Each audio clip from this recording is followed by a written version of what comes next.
البدع والأهواء، أهل البدع العقائدية وأهل البدع السياسية. أنا أقول بيننا وبينكم السلف، بيننا وبينكم الكتب، كان فيقول البدع بيننا وبينكم. Bismillahirrahmanirrahim. Qala Syekh Abdul Aziz Al-Rasyid rahimahullahu ta'ala, di antara faedah dari hadis ini, sanian yang kedua, fihi isbatul uluwi lillahi subhanah. Di dalamnya ada penetapan ketinggian Allah yang maha suci. Fa innan nuzula wat tanzil wal inzal huwa maji'us syai' wal ityan bihi min uluwin ila asfal. Yang namanya nuzul, turun, atau tanzil juga penurunan, wal inzal sama ya, penurunan, itu adalah kedatangan sesuatu dan didatangkannya sesuatu dari tempat yang tinggi ke tempat yang rendah. Dan ini secara bahasa memang seperti itu. Hadza huwal mafhumu min lughatil Arab. Dan inilah yang dipahami dari bahasa Arab. Dan memang Allah Ta'ala mendatangkan Al-Quran dan hadis dengan bahasa Arab. Maka konsekuensinya adalah kita memahaminya adalah dengan bahasa Arab, bukan dengan bahasa orang-orang pengikut Yunani. Yunani bukan bahasa Arab. Mereka tidak lebih tahu daripada Rasulullah dan para sahabat, orang-orang Arab.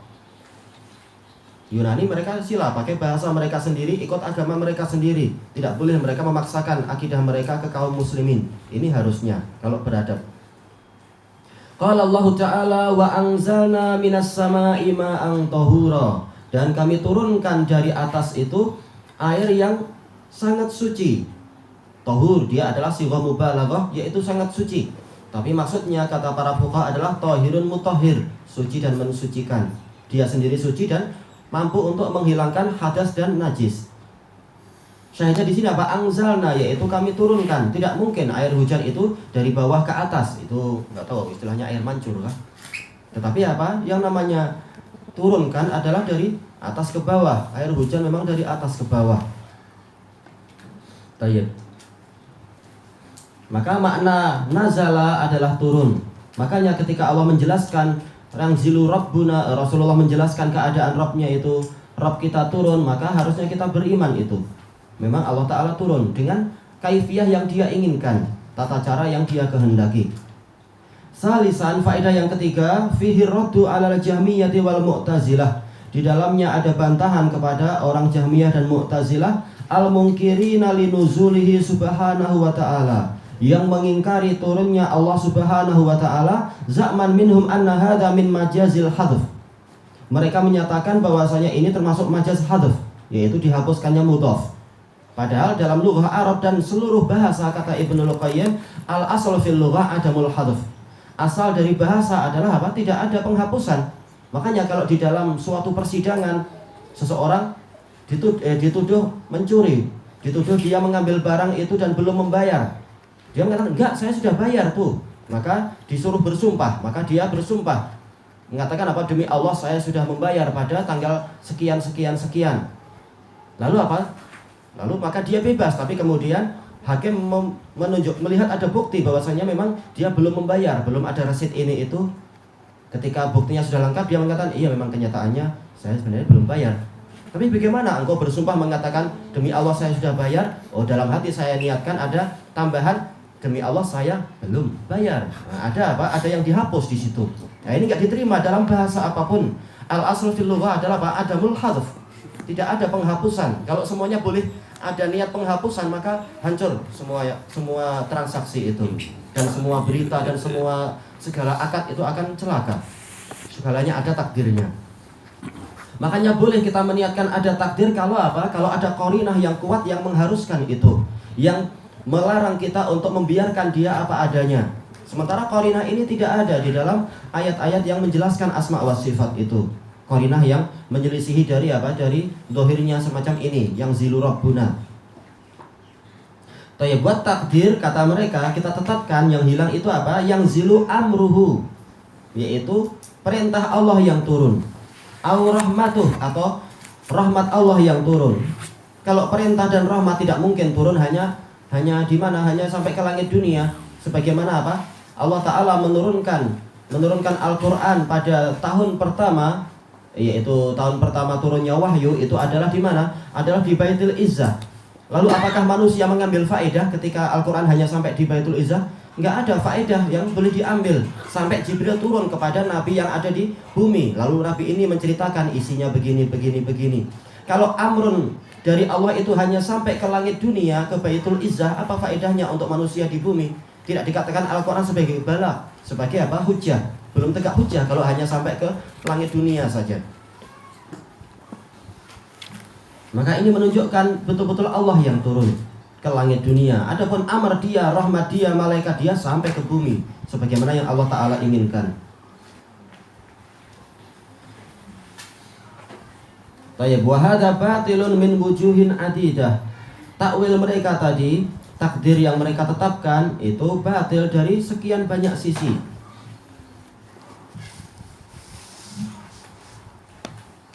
Yang pertama, annal asla adamul hadf.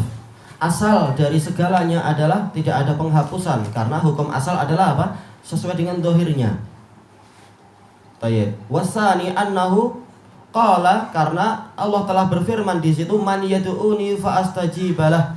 Barang siapa berdoa kepadaku, maka aku akan mengabulkan doa dia. Fahal amruhu aw rahmatuhu, demikian pula malaikatnya. Taqul man yad'uni, apakah amar dari Allah? Sementara tidak boleh mengatakan berdoalah kepadaku kecuali apa? Zat Allah, bukan amar Allah. Amar bagian dari apa? Bagian dari sifat. Boleh nggak kita berdoa kepada sifat? Tidak boleh. Berdoa adalah kepada zatnya Allah Ta'ala. Maka nggak boleh kita mengatakan ya yadallah, wahai tangan Allah, lindungilah saya. Nggak boleh. Kata para ulama, harus kepada zatnya. Maka nggak boleh kita berdoa wahai Al-Quran, lindungilah saya. Itu tidak boleh. Walaupun dia adalah sifat Allah dan bukan makhluk, tapi doa itu kepada zat, bukan kepada sifat. Tayyib. Wa hadza mimma la yuqal. Ini termasuk perkara yang tidak masuk akal. Padahal orang Mu'tazilah adalah orang yang paling mengagungkan akal. Segala dalil yang bertentangan dengan akal menurut mereka harus ditakwil. Nah, sekarang takwil mereka sendiri ini tidak masuk akal. Maka apa? Harus dikalahkan. Sebagaimana ketetapan mereka, dalil akli itu lebih kuat daripada dalil nakli. Dalil nakli itu cuma yufidul dzan, dalil akli itu yufidul qata'.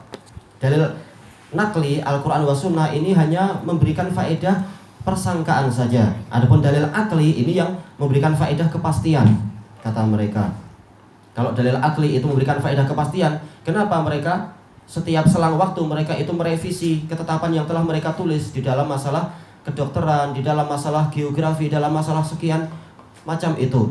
Dulu mengatakan bahwasanya baking soda bagus untuk pasta gigi. Nggak sampai 3 tahun ternyata diumumkan baking soda itu merusak gigi. Nah, kita orang Islam yang tertipu terus. Demikian pula masalah apa lagi itu? Masalah kolesterol. Dulu katanya kolesterol itu berbahaya. Ini sangat merugikan. Nggak lama kemudian sekian tahun dikatakan oh kolesterol terbagi 2, yang baik dan yang jelek. Yang HDL ini yang jelek, LDL itu baik. Setelah sekian lama ternyata apa? Dikatakan yang baik itu kolesterol. Semua kolesterol itu bermanfaat. Yang merugikan adalah masalah glukosanya itu. Kenapa umat Islam selalu diombang-ambingkan oleh para pengagung akal? Padahal akal mereka sendiri apa? Setiap sekian waktu apa? Akan direvisi. Juga masalah hukum karbon. Untuk mengetahui umur suatu batu. Dulu ini diagungkan di sekolah-sekolah. Setelah itu kita baca penelitian terbaru dari Amerika. Kimia karbon itu dia banyak cacatnya. Ada yang lebih baik.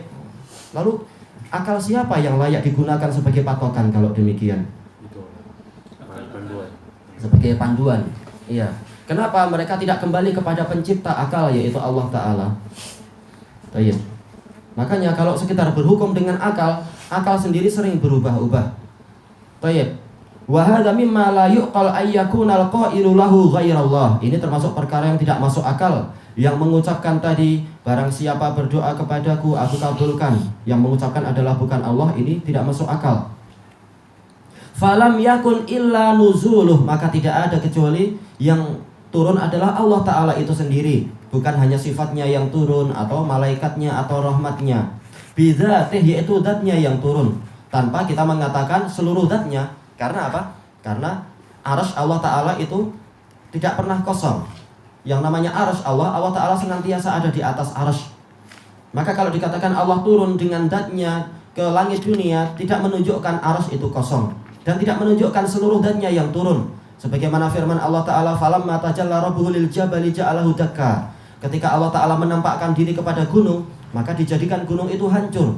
Ternyata Rasulullah menjelaskan dengan penjelasan yang sangat jelas. Allah Ta'ala hanya menunjukkan ujung kelingkingnya saja, itu pun gunung hancur. Tidak menunjukkan harus seluruh zatnya yang ditampilkan. Siapa yang tersisa kalau seluruh zatnya ditampilkan? Semuanya akan hancur. Hanya ujung kelingking sebagai rahmat Allah Ta'ala kepada hambanya. Maka ketika disebutkan di sini Allah Ta'ala turun ke langit dunia, tidak mengharuskan seperti yang disebutkan orang Jahmiyah. Konsekuensinya adalah bahwasanya arsy itu kosong. Namanya turun dari suatu tempat pertama itu kosong. Kita katakan tidak harus demikian. Kenapa? Karena Allah Ta'ala terlalu besar untuk langit itu sampai menutupi dirinya, yaitu turun sampai ke langit dunia. Berarti langit di atasnya telah telah dilewati oleh Allah dan seterusnya. Siapa yang mampu meliputi zatnya Allah Ta'ala? Bahkan langit dan bumi itu dalam genggaman Allah. Terlalu kecil langit dan bumi itu. Tayyib. Maka kalau seandainya mereka memahami dan mengumpulkan sekian dalil, taulah mereka bahwasanya akal mereka yang salah, bukan beritanya yang salah. Dan sesuatu yang sebenarnya mustahil, akal itu dengan taufik dari Allah akan mengakui tidak mustahil. Karena apa? Penjelasannya demikian dan dalil yang lain menunjukkan demikian dan demikian. Hanya saja orang Jahmiyah karena akalnya tidak kuat, mereka mengatakan ini mustahil.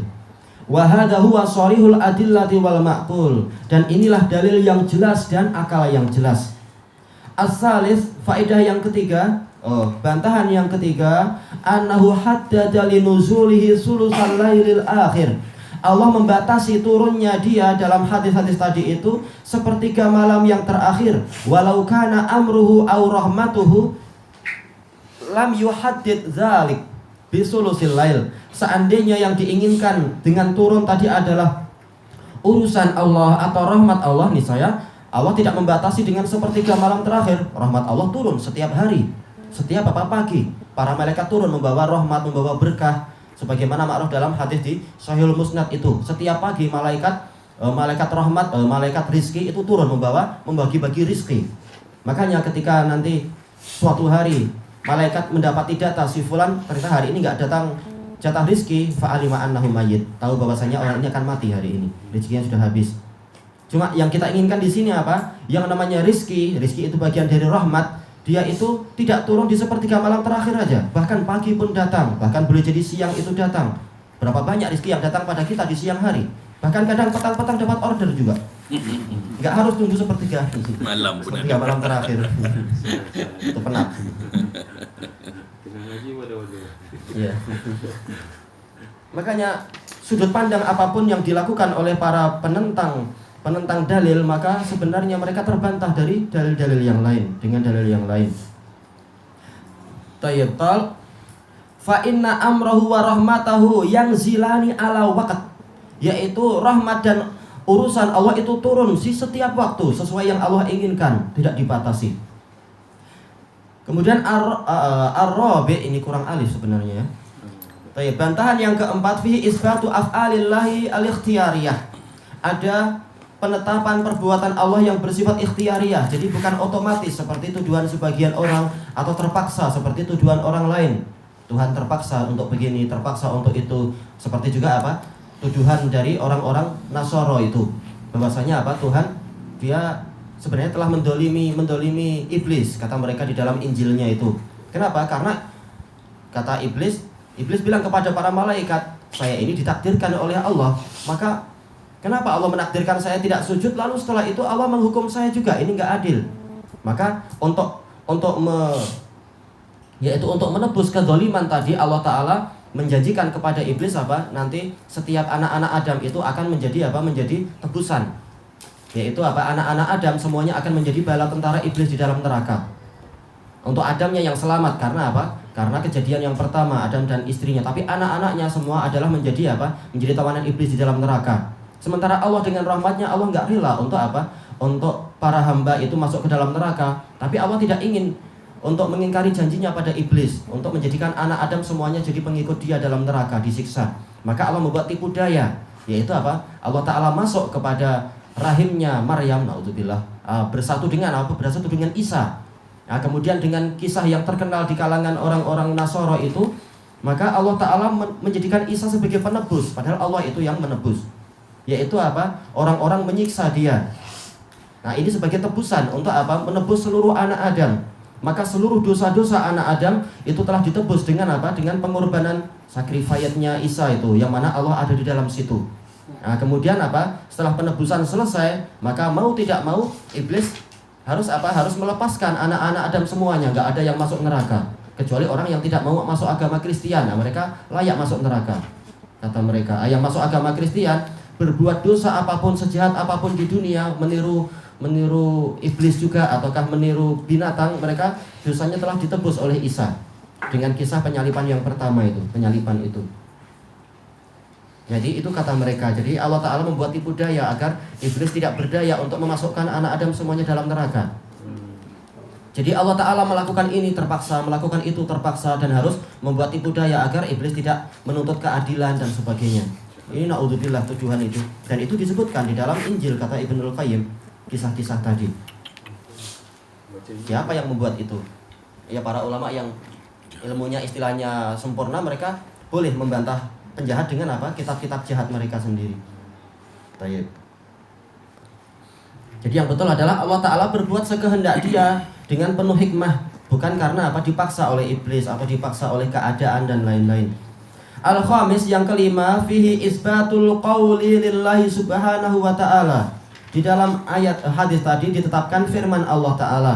Allah berfirman, siapa yang minta kepadaku, aku kabulkan. Allah berfirman. Tayyib. As-sadis, fihi isbatu anna kalamahu subhanahu biharfin wa saut. Di situ ditetapkan bahwasanya di dalamnya ada penetapan bahwasanya kalamullah itu dengan huruf dan suara. Illa yuqal an-nida'u illa ma kana harfan wa sautan. Karena tidak dipahami, tidak masuk akal seruan yang kecuali dengan apa? Huruf dan suara.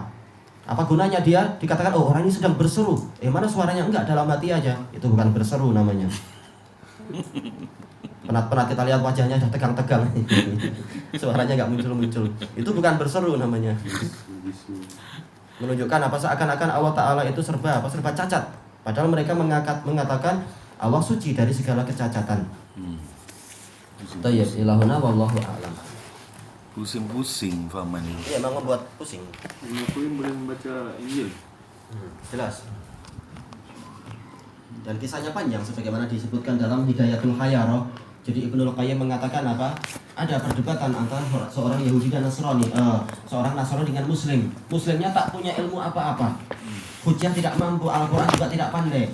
Akhirnya dia dikalahkan oleh Nasrani, terus dia memukul orang Nasrani itu. Orang Nasrani mengatakan kalian orang Islam memang hanya menang dalam perang. Untuk masalah hujjah kalian tak mampu apa-apa. Kata Ibnul Qayyim, yang salah bukan Al-Quran dan bukan pula Islamnya, tapi Muslimnya ini yang nggak mau belajar. Al-Quran nggak belajar dengan selesai, demikian pula apa hujjah musuh dia tidak tahu. Maka Ibnul Qayyim menyebutkan dalam Injil sendiri sekian banyak bantahan dia dalam apa terhadap akidah mereka sendiri. Walaupun sudah dirubah-rubah, ternyata justru menyalahkan mereka sendiri. Senjata mereka akan selalu apa? Memakan tuan mereka sendiri. Iya. Nah itu untuk siapa yang boleh membaca seperti itu? Orang-orang yang memang ilmu sunnah dan Al-Qur'annya itu sempurna. Sebagaimana siapa yang boleh membaca kitab-kitab Ahlul Bidah? Ulama-ulama yang ilmunya sudah sangat tinggi dan tidak tertipu dengan syubhat mereka. Kalau kita tidak perlu itu, kita ambil dari apa? Hasil penyaringan ulama. Kalau langsung maka banyak orang yang tertipu. Orang yang lebih pandai dari kita, dari kalangan Nasara aja tertipu dengan kitab itu. Apalagi orang yang kurang pandai. Oh ini sudah selesai ya? Selesai.